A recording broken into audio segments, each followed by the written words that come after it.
According to the Centers for Disease Control, fluoridation is one of the top 10 public health achievements of the 20th century. It began in 1945 because we believed that ingesting fluoride strengthened the developing teeth, making them resistant to cavities. Almost 70 years after the first cities were fluoridated, over 90% of Americans still suffer from tooth decay, and we now know that fluoride is not a silver bullet. Recently, the Environmental Protection Agency added fluoride to its list of developmental neurotoxins, chemicals that interfere with normal brain development in utero and in children. And the EPA-commissioned National Research Council has determined fluoride to be an endocrine disruptor, causing the most severe harm to our thyroid gland. So whether or not fluoride in our water is benefiting our teeth, the time has come to rethink this very old practice. 7 years ago, something happened in this town. Something very simple happened. 7 years ago, something was added to this water, added to this town's drinking water. It did something to the teeth, or for them, and the children's teeth just don't have as many cavities anymore. And here's how it happened. Fluorine is the most reactive element on the planet. And because of this unique property, fluoride quickly assumed a major role in the growing chemical industry of the mid-20th century. In the manufacturing of aluminum for giants like Alcoa, steel for corporations like US Steel, fluorocarbons for refrigerants, and Teflon for DuPont. But fluoride's most significant role was in uranium enrichment during the race to develop the atomic bomb during World War II. And the many thousands of bombs that would follow. Just months before the Second World War ended, 107 barrels of sodium fluoride were delivered to Grand Rapids, Michigan, and it made history as the first city to add fluoride into its public water supply. There really was not ever a good study that clearly demonstrated safety and effectiveness. Dr. Kathleen Thiessen is one of the top scientific experts in the world on fluoride. She served as one of 12 committee members for the National Research Council's scientific review of fluoride in 2006. There were several things suspected in the 1940s and early 50s that they knew about. They ignored. They said, we're not going to talk about, nobody discussed this out loud. We're just not going to pursue these things. Dr. Harold Hodge, a distinguished toxicologist on the Rochester team, has carefully investigated the safety of fluoridation. Well, to put it very simply, fluoride is safe at 1 part per million. Now, we sometimes say, is fluoride poison? Yes, of course it's a poison in large doses. We used to think about poisons in terms of dose, but now we also think about them in terms of the timing of exposure. So even a little bit of the poison at a critical time in a child's development can have lifelong negative impacts on that child's brain. The evidence simply does not support a benefit of water fluoridation. It does support, or at least suggest, the likelihood of a number of adverse health effects, and at the very least, we need to be taking a good look at it. We can't simply say the science has been settled for 70 years, don't look at it anymore. That's a cop-out. But entrenched beliefs persist, like a recent email from senior science correspondent Donald McNeil of the New York Times. I understand that you disagree, but I think it's fair to say that most members of the science staff of the New York Times consider this debate to have been decided in fluoride's favor about 50 years ago. Right about the time Marilyn Monroe's career was taking off in 1951, water fluoridation became an official policy of the U.S. Public Health Service. Over the next 60 years, 75% of our tap water would be artificially fluoridated, with children singing the praises of this new wonder drug treatment, the answer to tooth decay. Fluoride spread from drinking water to the multitude of processed beverages and foods containing water. From soups to juices to beer to our morning coffee, currently more than 210 million Americans are dosed daily with fluoride, making it the most widely distributed drug in the country. Fluoride added to water is a drug. If you look at any definition of a drug is a substance that is used to prevent disease. And the only reason, the very reason it's added to water is to prevent the disease of dental decay. It's an uncontrolled dosage. Nobody knows exactly how much any individual is getting. Nobody's checking to see if it's working for that individual or if there are any side effects for that individual. So it goes against everything we have now about informed consent. That should concern us all because informed consent is a fundamental tenet of ethical medical practice. At times, fluoride is compared to vitamin D or folic acid, but in actuality, that comparison is completely wrong. Vitamin D and folic acids are vitamins or nutrients that we need to be healthy, and without them, we would be sick or even die. But without fluoride, we would be perfectly healthy. We have a moral obligation and responsibility to assure that all people have the right to what it is that they're putting into their bodies. The Supreme Court has held that all Americans have a fundamental right to refuse medical treatment. This is part of our basic liberties guaranteed to all of us pursuant to the 14th Amendment. But refusing medical treatment in the case of fluoride is extremely difficult because ordinary household filters do not remove fluoride, and it's also in almost every beverage or soup containing water. You would literally have to stop going out to opt out of this drug. Hexafluorosilicic acid, or HFSA for short, is the fluoride chemical added to our water. It comes from the smokestacks of the phosphate industry, captured by what are called wet scrubbers put in place under the Clean Air Act to remove fluorine gas and other pollutants. This HFSA slurry is not pure, containing trace amounts of arsenic, mercury, cadmium, thallium, radionuclides, and lead.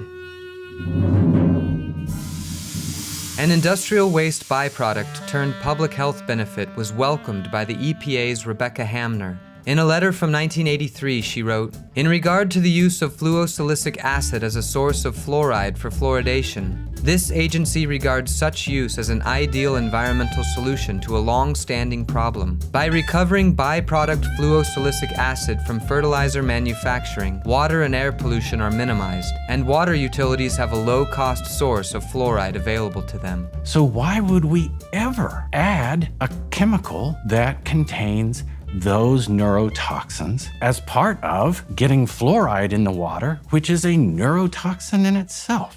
Most of the neurotoxic substances and carcinogenic substances are considered to not have a threshold, meaning that there's no level below which they're safe. Fluoride definitely crosses the placenta. So in actuality, the dose for a fetus that is safe in terms of a neurotoxin is 0. But if a pregnant woman is drinking fluoridated tap water, she's exposing her fetus to quite a bit of fluoride, certainly an amount that's above what we know to be safe for the child's developing brain.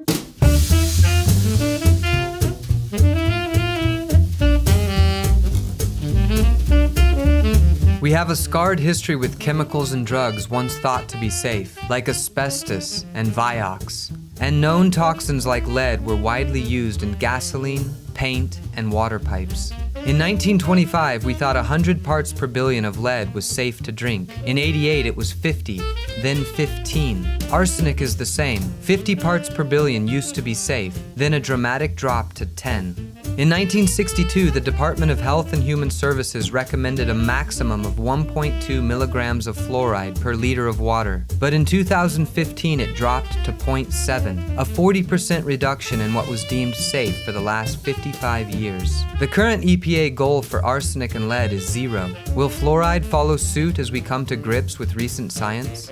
It took decades to get lead out of gasoline and lead out of paint, even though we knew, or the science was clear, that lead posed substantial risks to the brain. It still took decades to get it out, and the industries that were invested in lead fought tooth and nail.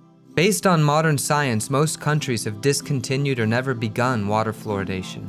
In fact, 97% of Western European countries do not fluoridate their water, a significant fact in light of data collected by the World Health Organization.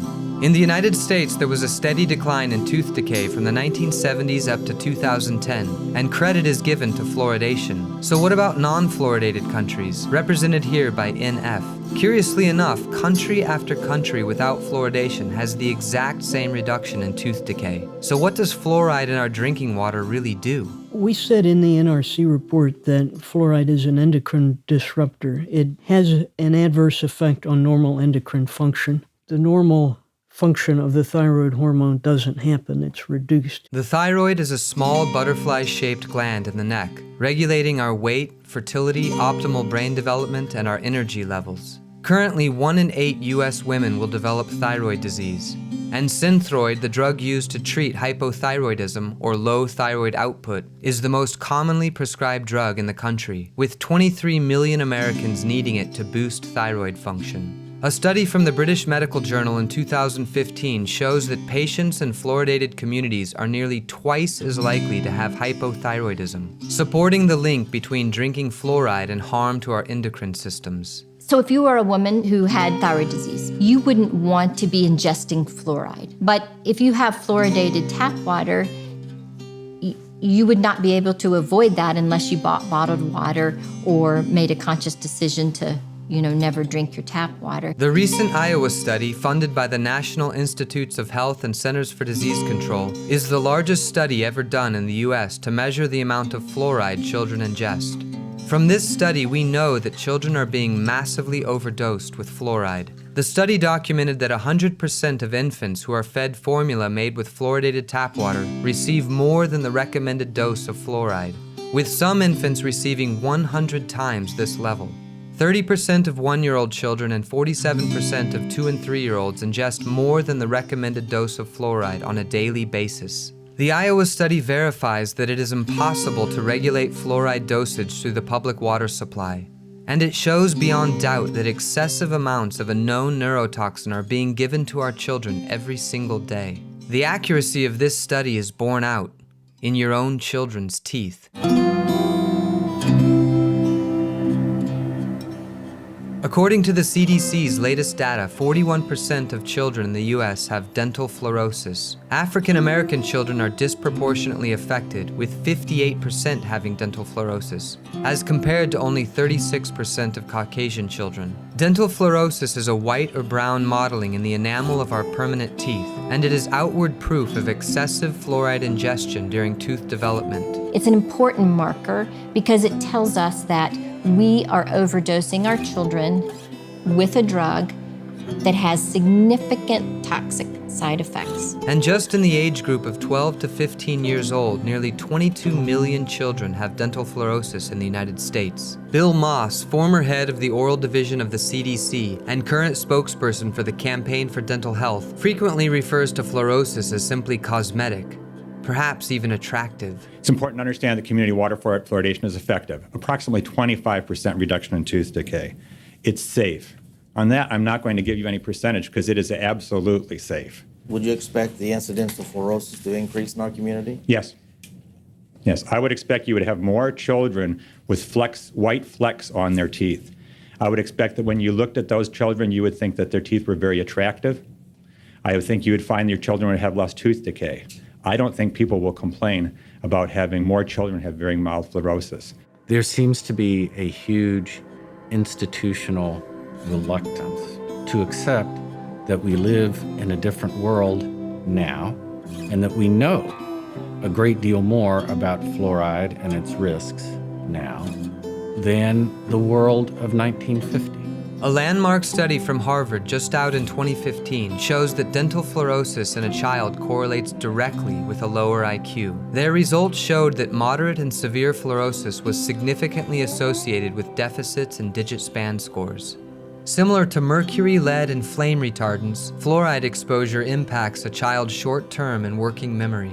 Of great importance to all of us, in their study, the lowest fluoride concentration in well water was 1 milligram per liter, a level that is within the current DHHS recommended level of fluoride in drinking water, our drinking water. The greater the fluoride exposure, the more severe the dental fluorosis, the greater the number of IQ points lost. It makes absolutely no sense to expose our child to yet one more developmental neurotoxin.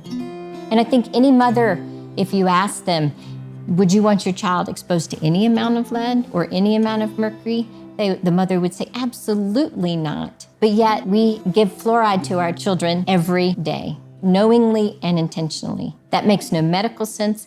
It makes no ethical sense. I don't care whether you're a grandparent, a parent, an uncle, an aunt, a brother. We've got to all see it from our perspective to protect not the next generation, the now generation. So we're overexposing We're our overexposing children most of the population, most of our children. in the name of With fighting. better teeth, half a cavity per child. Are we willing to risk our children's brain and thyroid health for one less cavity at best? That just doesn't make any sense. We only get one chance to develop a brain, and it's a precious moment of life that we should protect and nurture in every way we can. This moment will never come again. I know it because it has never been before. I listen to the rain outside the door. 1,000 voices singing songs that ain't been sung before. Fluoridation began so long ago that many people dismiss it as a non-issue, but that's exactly why we should question and re-examine it. This was the same time period when Valium was prescribed to housewives. Feet were x-rayed for shoe size. Cigarettes were harmless, and nuclear testing was exciting to watch. We knew less and understood the world differently.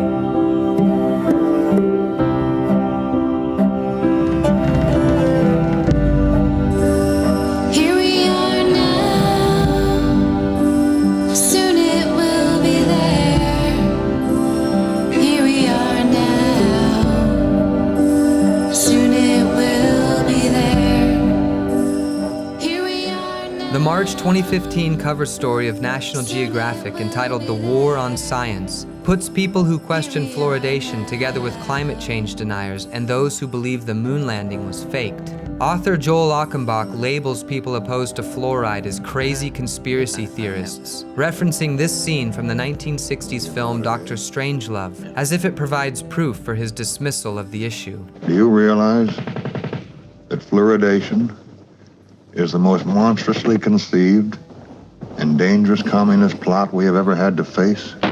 Achenbach clings to the old dogma on fluoridation, using outdated science to uphold the status quo and silence dissenting voices. That, in fact, is the real war on science and humanity. But there is wisdom in Achenbach's own words. Science tells us the truth rather than what we'd like the truth to be. In science, it's not a sin to change your mind when the evidence demands it. Maybe if we keep searching, keep listening, keep growing with the dynamism of science and quest for truth, ending fluoridation will be one of the greatest public health achievements of the 21st century. If that is the case and what is truly best for our society, for our children, will we have the courage to admit wrong and change our ways? I believe we will, but not without a fight.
That's the real secret. What you may not realize is just how efficient such a simple innovative system is, as it interested the need of buying expensive bottled water or going through the hassle of drilling a new well.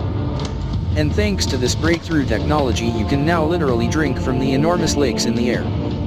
The water is purified and the unique system can produce up to 30 gallons of clean, fresh water a day, and you won't have to worry about all the nasty chemicals ever again. The fundamentals are so easy, and if properly applied, you can have a virtually unlimited water supply anywhere, even if you live in the desert.